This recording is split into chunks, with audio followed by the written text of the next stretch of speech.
یہاں پر میں ایک آپ سے کویسچن کرتا ہوں، ذرا سب حاضر ہیں نا ذہنی لحاظ سے؟ آپ مجھے بتائیے، سرکار نے 13 سالہ مکی زندگی میں تقریباً تمام صحابہ کو منع کیا اپنے اسلام کو ظاہر نہ کرو، چھپا کر رکھو، نمازیں مطاف میں آ کے نہ پڑھو، اپنے گھر میں چھپ کر پڑھو، جو اس وقت نماز کا معاملہ تھا، باقی فرضیت تو بعد میں ہوئی، شروع کی بات عرض کر رہا ہوں، گھر میں ذکر الہی کرو۔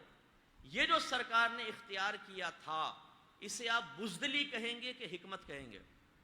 بولیے، زور سے بولیے۔ اس کا مطلب ہے آپ کے نبی جو شجاعت میں سب سے آگے ہیں، قیامت تک اگر کسی کو شجاعت ملے گی تو میرے سرکار کے قدموں کی برکت سے ملے گی، لیکن وہ بھی یہ فرما رہے ہیں حکمت یہ ہے کہ اپنے اسلام کو چھپا کر رکھو۔ تو یہ ینگسٹر جتنے بیٹھے ہیں آپ ذہن میں رکھیے گا، بعض اوقات موجودہ دور میں ایسے تقاضے پیدا ہو جاتے ہیں، کوئی طرز اختیار کرتا ہے، کوئی طرز اختیار کرتا ہے۔ بعض علماء بعض مسائل پر جان بوجھ کر حکمتاً خاموش ہوتے ہیں، اس سے ان کی بزدلی سے تعبیر نہ کیا جائے، انہیں نہ کیا جائے کہ شاید یہ مسلک سے مخلص نہیں ہے۔ یہ حکمت بھی ہوتی ہے اس میں بہت زیادہ جو ہم نہیں سمجھ پاتے۔ صلح حدیبیہ جب سرکار نے کی، کیوں کی تھی؟ سرکار عمرہ کرنے گئے، کفار نے کہا ہم تو نہیں داخل ہونے دیں گے، چلو جی معاہدہ کر لیتے ہیں۔ پھر وہ صلح حدیبیہ ہوئی، اس میں پہلی شک کیا تھی؟ اس سال آپ واپس چلے جائیں گے، اگلے سال آئیں گے؟ سرکار نے کہا یس۔ سرکار نے اپنے جانور کو ذبح کیا، احرام اتارنے لگے تو عمر فاروق کھڑے ہو گئے، یا رسول اللہ کیا ہم حق پر نہیں ہیں؟ فرمایا ہیں، پھر ہم کیوں واپس جائیں؟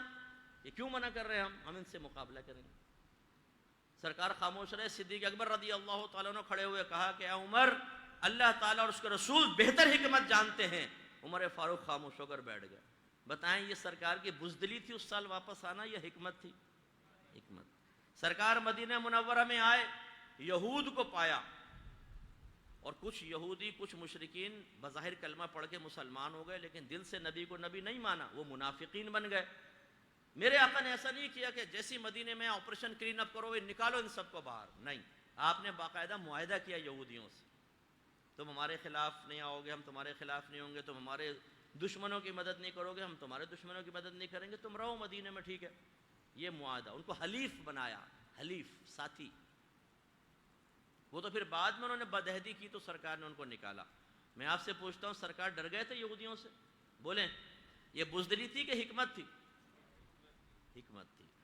اب ہمارے یہاں یہ ہوتا ہے کہ اگر کوئی ایک موقف اختیار کر لے تو وہ کہتا ہے جو میں اختیار کر رہا ہوں وہ بالکل صحیح ہے، باقی سارے کے سارے بزدل ہیں، پھٹو ہیں، نبی سے محبت نہیں کرتے، ان کا عشق کامل نہیں ہے۔ بھائی آپ کیسے فیصلہ کر سکتے ہیں؟ حکمتیں ہوتی ہیں۔ امام حسین رضی اللہ تعالی عنہ نے عزیمت کا راستہ اختیار کیا، آپ مقابلے پر آئے، لیکن اس زمانے میں کتنے صحابہ تھے وہ آپ کے ساتھ آئے؟ بتائیں، کیا بزدل تھے وہ؟ بولیے، حکمت تھی نا۔ ہر ایک تو نہیں آیا حضرت امام حسین کے ساتھ، 72 رفقا تھے آپ کے ساتھ، آپ تشریف لائے۔ اور یہ بھی بتا دوں آپ کو، امام حسین پہلے مقابلے پر نہیں آئے ہیں، حکمت پر عمل کیا، رخصت پر نہیں آئے۔ پھر جب کوفہ والوں کی طرف سے خطوط بہت سارے پہنچے تو مسلم بن عقیل رضی اللہ تعالیٰ عنہ کو بھیجا کہ جاؤ بھائی دیکھو واقعی تیار ہیں، ان سے بیعت لو۔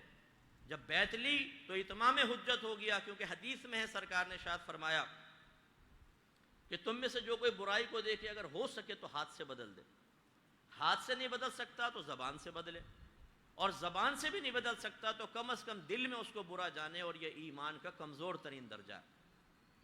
تو پہلے امام حسین صرف زبان سے کہتے رہے، کیونکہ افرادی قوت آپ کے پاس نہیں تھی، اس لیے آپ نے اٹیک نہیں کیا، آپ نے جا کے مقابلہ نہیں کیا۔ لیکن جب مسلم بن عقیل نے لیٹر بھیجا کہ حضور تقریباً 40,000 افراد نے میرے ہاتھ پر بیعت کر لی ہے، تشریف لائیں، تو عثمان غنی رضی حضرت امام حسین رضی اللہ تعالیٰ عنہ نے اتمام حجت کے لیے کہ اب تو طاقت آئی ہے، اب مجھے طاقت سے برائی کو روکنا ہوگا، تو آپ گھر سے نکلے۔ اور آپ اگر تاریخ پڑھے ہوئے ہیں تو آپ جانتے ہیں کہ جب درمیان میں آپ کو اطلاع ملی کہ مسلم بن عقیل رضی اللہ تعالیٰ عنہ کو شہید کر دیا ہے اور کوفہ کے لوگوں نے غداری کر دی ہے، بے وفائی کر دی ہے، اور آپ کو گھیر لیا گیا تھا اولاً کربلا سے پہلے، تو آپ نے کیا فرمایا تھا؟ مجھے واپس جانے دو۔ کیا فرمایا تھا؟ مجھے واپس جانے دو۔ کیوں؟ کیونکہ آپ پر اس وقت مقابلہ کرنا واجب کس صورت میں ہوا تھا؟ طاقت آپ کے ہاتھ میں تھی، جب طاقت ختم ہوئی تو آپ کو رخصت پر عمل کرنے کی اجازت تھی، تو آپ نے واپسی کا کہا، وہ تو انہوں نے کہا ہم نہیں جانے دیں گے آپ کو، تو پھر آپ نے سفر جاری رکھا اور میدان کربلا میں پہنچے اور آپ نے مقام شہادت حاصل کیا۔ میں آپ سے یہ پوچھتا ہوں کہ مسلم بن عقیل رضی اللہ تعالیٰ عنہ کا بیعت لینے سے پہلے امام حسین کا خروج نہ کرنا اور بیعت توڑ دینے کی اطلاع ملنے پر واپس جانے کا کہنا، یہ بزدلی تھی کہ نہیں؟ بولیے۔ نہیں، حکمت، شریعت پر عمل کرنا۔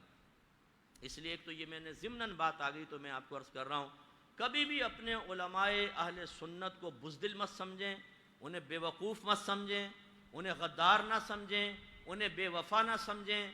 جو شخص کچھ کرنا چاہتا ہے بعض اوقات اس کا ایک طریقہ یہ ہوتا ہے کہ وہ اپنی صلاحیت دکھاتا ہے، اور ایک طریقہ کار یہ ہوتا ہے کہ وہ دوسروں کو ڈیگریڈ کرتا ہے۔ اس کے علاوہ کوئی عاشق رسول نہیں، اس کے علاوہ کوئی کام کرنے والا نہیں، اس کے علاوہ سارے بزدل ہیں۔ یہ طریقہ کار غلط ہے، صحیح نہیں ہے۔ ایک آخری بات کر کے انشاءاللہ بس پھر میں اپنے موضوع پر پھر ہم سوال جواب پر آ جائیں گے۔ یہ بتائیے پاکستان میں سیکورٹی فورسز کی کتنی قسمیں؟ 4۔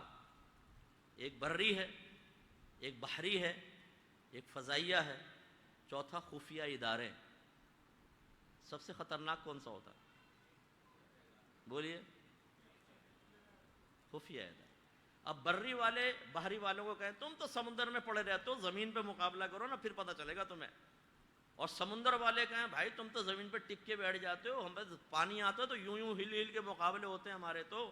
پھر فضائیہ والا آ جائے تم دونوں غلط کہہ رہے ہو۔ ہوا میں اڑ کے مقابلہ کرنا کوئی آسان ہے؟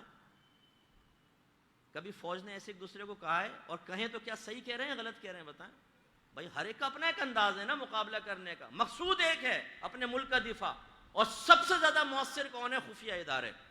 ہماری ISI الحمدللہ پوری دنیا میں ورلڈ جو باہر کی جو خفیہ ایجنسیز ہیں وہ بھی مانتی ہیں اس کی صلاحیتوں کو کہ ISI کا مقابل کوئی بھی نہیں ہے۔ اللہ زندہ رکھے، آباد رکھے ہماری پاک آرمی کو، اس سے محبت کیجئے، اس کے لیے دعا کیجئے۔ ہماری پاک آرمی ہے تو ہمارا ملک ہے، بظاہر ظاہری حوالے سے میں عرض کر رہا ہوں، باقی تو اللہ تعالیٰ اس کے رسول کی کرم نوازیوں سے سب چیزیں قائم ہیں، لیکن ظاہری اسباب کے اعتبار سب سے خطرناک کون ہے؟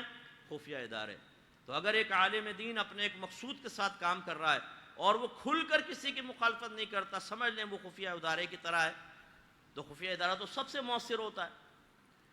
ہمارا کیا ہے؟ ہم جیسے مختلف افواج ہے تو ہم ایک دوسرے کو کہہ رہے ہوتے تو بری کیوں نہیں بن جاتا، دوسرے کہتے تو باہری کیوں نہیں بن جاتا؟ نہیں بنے گا تو یہ گالیاں بکوں گا، ارے بھائی یہ صحیح کوئی ہے۔ تو یہ ضمناً میں نے آپ کو ایک سوچ اور فکر دی، اس کو ذرا ذہن میں رکھیے۔ یہ طریقہ کار غلط ہے کہ میں جس طریقے سے تبلیغ کر رہا ہوں دوسرا بھی کرے، یہ نہیں ٹھیک ہے۔ آپ دعوت دے سکتے ہیں، کوئی قبول کرے ٹھیک، ورنہ ہر ایک کو اختیار حکمت کی اجازت ہے۔